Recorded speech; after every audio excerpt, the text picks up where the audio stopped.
सरकारी विभागों में कॉन्ट्रैक्ट नौकरियों में भी आरक्षण मिलेगा। केंद्र सरकार ने सुप्रीम कोर्ट में ये जानकारी दी है। केंद्र ने बताया है कि सरकारी विभागों में 45 दिन या उससे अधिक की अस्थायी नियुक्ति में SC, ST, OBC आरक्षण दिया जाएगा। केंद्र सरकार ने कहा है कि सभी मंत्रालयों और विभागों को अस्थायी पदों पर इस आरक्षण को सख्ती से लागू करने के निर्देश जारी किए गए हैं। दरअसल अस्थायी नौकरियों में SC, ST, OBC आरक्षण की मांग को लेकर एक याचिका दाखिल की गई थी। इसके जवाब में केंद्र सरकार ने कोर्ट में बताया था कि 2022 में भारत सरकार द्वारा जारी विज्ञापन में इस बारे में जानकारी दी गई है। सरकार की ओर से जारी OM में कहा गया है कि केंद्र सरकार के पदों और सेवाओं में नियुक्ति के संबंध में 45 दिन या उससे अधिक की अस्थायी नियुक्ति में अनुसूचित जाति, अनुसूचित जनजाति, अन्य पिछड़ा वर्ग के उम्मीदवारों के लिए आरक्षण होगा। हालांकि अस्थायी नियुक्ति में आरक्षण की व्यवस्था 1968 में लागू है।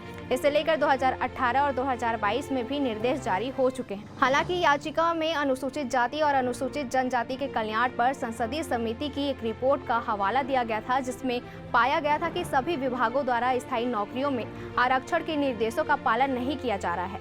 जस्टिस संजीव खन्ना और जस्टिस SVN भट्टी की बेंच ने इस OM पर ध्यान देते हुए रिट याचिका का निपटारा कर दिया।